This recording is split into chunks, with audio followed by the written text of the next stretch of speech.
if there were not a national foreclosure crisis, if there were not a national unemployment crisis, and a national banking crisis, and a regulatory crisis, and an infrastructure crisis, if the Democratic president of the United States had not inherited epic problems and a dug-in at the heels opposition party determined to block his legislative agenda to address these crises, then the political storm around a short-time Illinois senator and a court battle over an election in Minnesota would be great local stories. You know, maybe fodder for the true politics geeks among us, but not much more.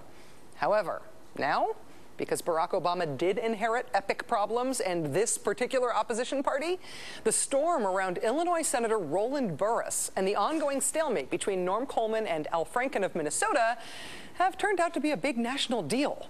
First, Burris. Just 34 days after being sworn in as the new junior senator from Illinois, his hometown newspaper, the Chicago Tribune, is calling for Mr. Burris to resign.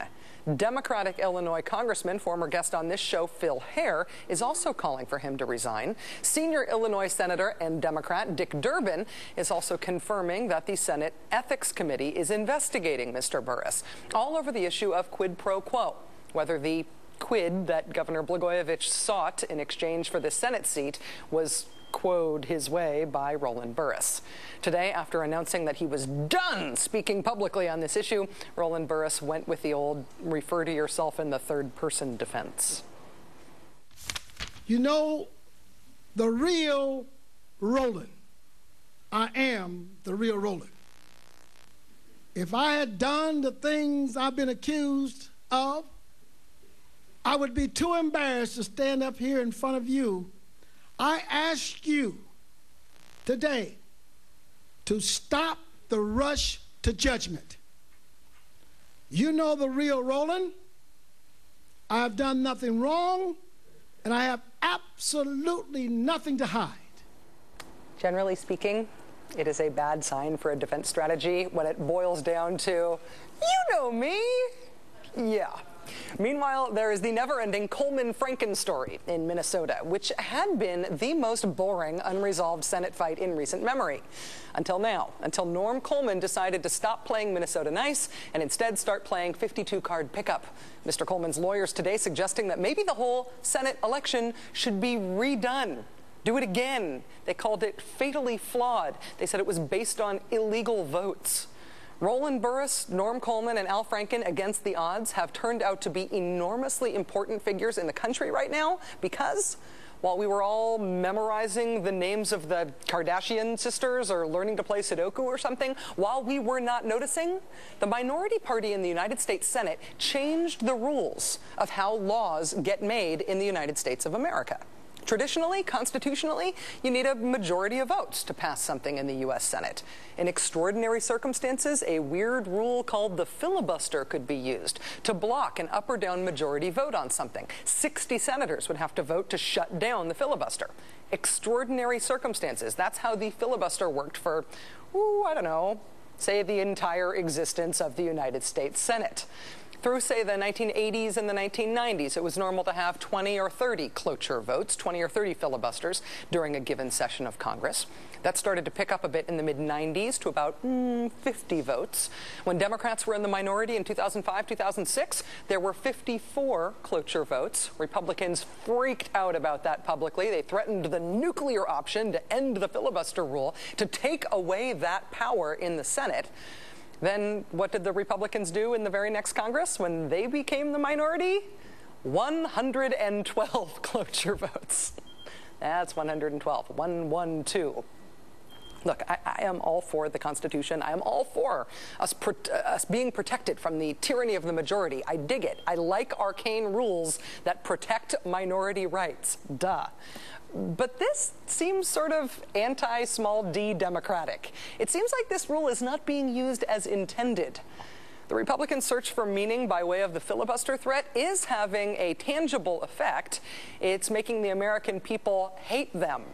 The approval rating for congressional Democrats, just so you know, it's up 25 points from a month ago. Independents, their approval rating is up 12 points. The approval rating for congressional Republicans is down, has fallen 4 points over the past month. The GOP's obstruct at all cost strategy is making them unpopular. The practical policy effect they are having is to essentially just water down things that the Democrats are passing anyway. And they are behaving in such a radical way that it's causing even constitutionalist minority rights dorks like me to seriously consider the wisdom of scrapping some of the rules that I would otherwise cherish, because it turns out that those rules assume a level of good faith and keeping the country's interests at heart that just isn't in evidence right now. Joining us now is New York Times columnist Frank Rich. Mr. Rich, thank you for coming back on the show. It's nice to see you. Nice to see you, Rachel. In your latest column, you compare the Republican Party to the bailed-out banks. You said the GOP is, quote, in too much denial to acknowledge its own insolvency and toxic assets. How do you think that denial is being made manifest?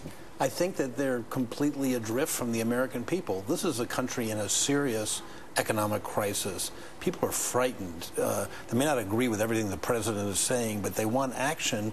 And here you have an obstinate, obstructionist party with no ideas, just sound bites that they repeat over and over and over again, calling a stimulus bill a spending bill and saying the New Deal failed. And I think they've become irrelevant. I think they're increasingly a regional, southern, white party that's upholding very strongly its opposition to deficits after letting that cow out of the barn for 8 years. We've seen a lot of Newt Gingrich recently, and I wonder if the Republican Party right now is sort of trying to find itself back in 1994. They're trying to find their way back to a contract with America era, trying to say, we want to show how Republicans would govern, even though we know it's just sort of shadowboxing, even though we know it's not really, we don't really have the responsibility. It seems to me like they're trying to cast themselves as 1994. It seems to me that the American people are reading it as 1995. When they weren't showing how they would govern, they're showing that they would shut down the federal government. Right. I think it's being read as, remember the famous Gingrich temper tantrum about where he was seated in an airplane? I think the New York Daily News did a front page cartoon about it. That's what they're seeing it as. And also, this isn't the mid-1990s. This is the greatest economic crisis in 80 years. So the whole context and backdrop is different. They're just tone deaf, really. Do you think that I'm crazy to be talking about getting rid of the filibuster? I mean, I will admit that I thought it was crazy when the Republicans were proposing it, but I don't think the Democrats were abusing the filibuster like the GOP is now. No, I don't think you're crazy, but I think, you know, if we're just looking at the politics of it, let the Republicans filibuster. They're being accused of being a do-nothing party. There's no way better to dramatize that than to get on the floor and read the phone book or the funny pages.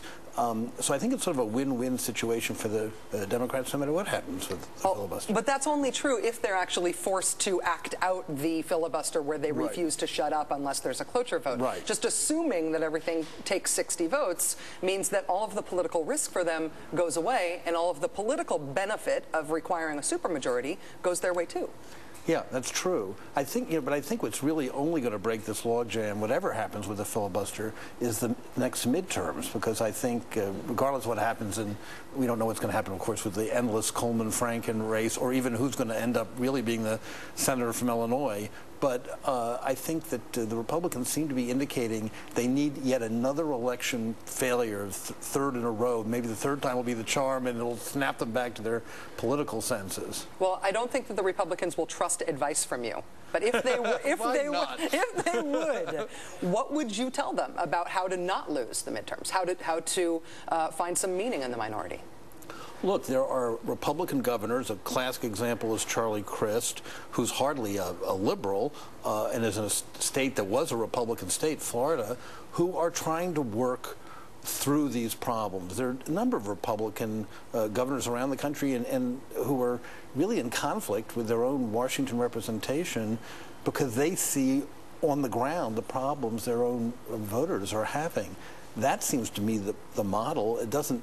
It seems self-evident. This country's in trouble, but instead what they're doing is people on the hard right in Washington are trashing Charlie Crist, who has an approval rating as high as Obama's. The person who's on the ascendancy among Republican governors is seen to be Bobby Jindal, who we learned today is now considering turning down stimulus money that could generate 50,000 jobs in the state of Louisiana on the basis of this political principle that the Republicans need to say no to economic stimulus. He's seen as the one who has a real future. Charlie Crist is seen as, you know, sort of over. Right, and Bobby Jindal, who's really very unproven, very young, and obviously in some ways a talented and very bright guy, but what is the stand he's taking in that state of all states, which has been suffering so much for years, to turn down the money, the cognitive dissonance politically of that, whatever the ideology behind it, just makes him look completely rigidly ideological. Yeah.